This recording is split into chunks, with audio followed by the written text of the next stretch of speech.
Joshua M., chercheur de lumière, livre 1, La démolition.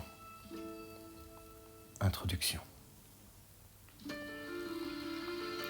Il a tordu sa vie et sa vision des choses. Il a beaucoup menti, mais à lui-même aussi. Il a prié, supplié, invoqué et pleuré. Il a cherché les causes. Il a vendu son âme petit, sans perdre son rêve de vue. Il a vécu sa vie, quelquefois dans la rue, bien souvent sans personne. Il s'est laissé salir, prostituer, démolir, sans oublier de croire, sans oublier de rire, pour éviter le pire. Il a cru plus que tout qu'il avait un destin, que Dieu était partout, dans tout ce qu'il vivait. Il pouvait lui parler. Il avait peur d'un rien, mais au fond, il savait. Il eut des parents, des frères, des sœurs, des gens, des amis près de lui, et puis beaucoup d'amants. Ce n'est pas assez pour lui. Il a trahi, triché, et puis s'est repenti, et puis il s'est trompé, et puis il est parti. Et son cœur a caché, protégé le diamant. Son courage est resté, il ne savait comment. Il a bu, s'est drogué, anesthésié en lui sa douleur chaque nuit. Puis il a arrêté, puis a recommencé, puis il a arrêté et arrêté d'arrêter. Il a compris son corps et il l'a écouté. N'a plus cherché la mort. Il a pris son chaos, s'est retrouvé tout seul face à ce grand cadeau, aux allures de linceul, se l'est approprié.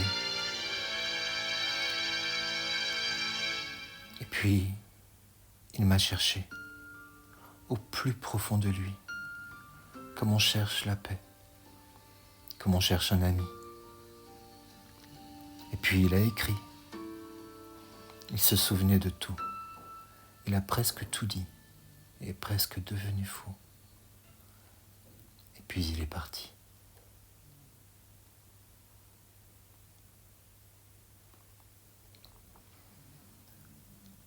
Le cœur et l'esprit humain sont fragilement construits.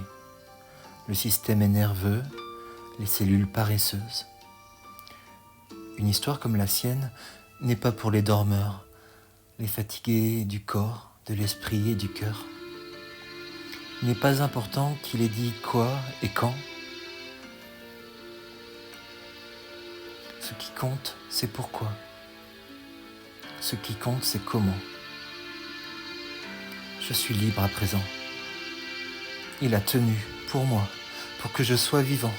Je suis là maintenant.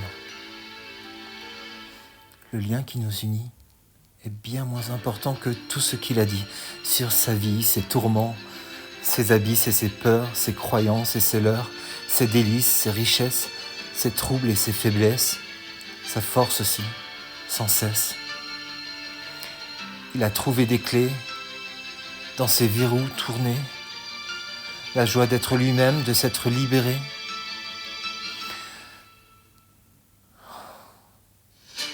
De son passage ici, il me reste toute ma vie, dont je ne suis plus otage, juste ce que je suis. Je suis ma vie, en vie. Il pleurait à torrents le jour de sa naissance. Son père était absent pendant l'accouchement.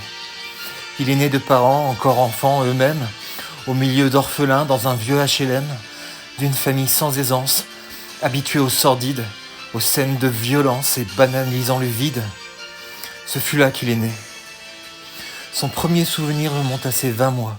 C'est tôt pour se souvenir. Mais cette mémoire est là. Une scène de ménage violente. Un jour tout gris.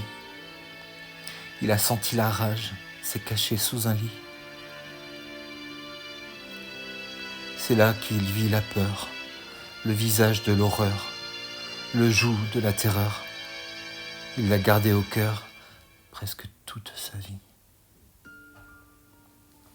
Ensuite, à 24 mois, des flashs de son baptême, l'eau qu'il ne voulait pas recevoir, et puis même la boîte de dragées, et Jésus et Marie, cette présence en lui.